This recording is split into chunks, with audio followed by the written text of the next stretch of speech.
ജോബിൻ്റെ പുസ്തകത്തിൽ നിന്നുള്ള വായന. അധ്യായം 42. ജോബിൻ്റെ നീതീകരണം. ജോബ് കർത്താവിനോട് പറഞ്ഞു, അങ്ങേക്കെല്ലാം സാധിക്കുമെന്നും അങ്ങയുടെ യാതൊരു ഉദ്ദേശവും തടയാനാവുകയില്ലെന്നും ഞാൻ അറിയുന്നു. അറിവില്ലാതെ ഉപദേശത്തെ മറച്ചുവെക്കുന്നവൻ ആരാണ് എന്നങ്ങ് ചോദിച്ചു.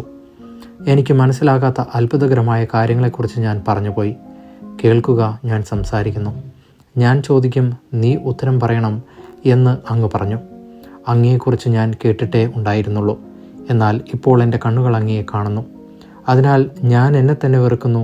പൊടിയിലും ചാരത്തിലും കിടന്ന് ഞാൻ പശ്ചാത്തപിക്കുന്നു.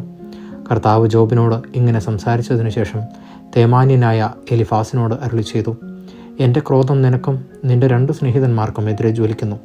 എന്തെന്നാൽ നിങ്ങൾ എന്നെപ്പറ്റി എൻ്റെ ദാസൻ ജോബിനെ പോലെ ശരിയായിട്ടല്ല സംസാരിച്ചത്.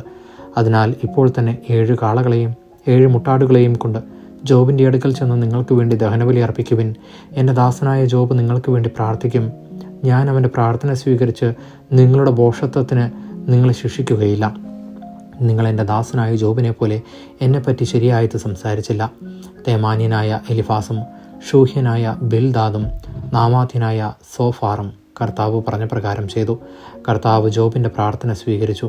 ജോബ് തൻ്റെ സ്നേഹിതന്മാർക്ക് വേണ്ടി പ്രാർത്ഥിച്ചപ്പോൾ അവനുണ്ടായിരുന്ന ഐശ്വര്യം കർത്താവ് തിരികെ കൊടുത്തു. അവിടുന്ന് അത് ഇരട്ടിയായി കൊടുത്തു. അവൻ്റെ സഹോദരന്മാരും സഹോദരിമാരും മുൻ പരിചയക്കാരും അവൻ്റെ വീട്ടിൽ വന്ന് അവനോടൊത്ത് ഭക്ഷണം കഴിച്ചു. കർത്താവ് അവൻ്റെ മേൽ വരുത്തിയ എല്ലാ അനർത്ഥങ്ങളെയും കുറിച്ച് അവർ സഹതപിക്കുകയും അവനെ ആശ്വസിപ്പിക്കുകയും ചെയ്തു. അവർ ഓരോരുത്തരും പണവും ഓരോ സ്വർണ്ണമോതിരവും അവന് സമ്മാനിച്ചു. കർത്താവ് അവൻ്റെ ശേഷിച്ച ജീവിതം മുൻപലത്തേതിനേക്കാൾ ധന്യമാക്കി. അവന് 14,000 ആടുകളും 6,000 ഒട്ടകങ്ങളും 1,000 ഏർക്കാളുകളും 1,000 പെൺകഴുതകളും ഉണ്ടായി. അവന് 7 പുത്രന്മാരും 3 പുത്രിമാരും ഉണ്ടായി. മൂത്തവൾ ജമീമ, രണ്ടാമത്തവൾ കെസിയ, മൂന്നാമത്തവൾ കേരൻ ഹാപ്പുക്. ജോബിൻ്റെ പുത്രിമാരെ പോലെ സുന്ദരിമാരായ സ്ത്രീകൾ ആ ദേശത്തെങ്ങും ഉണ്ടായിരുന്നില്ല. പിതാവ് അവർക്കും സഹോദരന്മാർക്കും ഒപ്പം അവകാശം കൊടുത്തു. അതിനുശേഷം ജോബ് 140 വർഷം ജീവിക്കുകയും മക്കളും മക്കളുടെ മക്കളുമായി 4 തലമുറ വരെ കാണുകയും ചെയ്തു. അങ്ങനെ ജോബ് പൂർണ്ണായുസ് പ്രാപിച്ച് വൃദ്ധനായി മരിച്ചു. ദൈവവചനമാണ് നാം കേട്ടത്.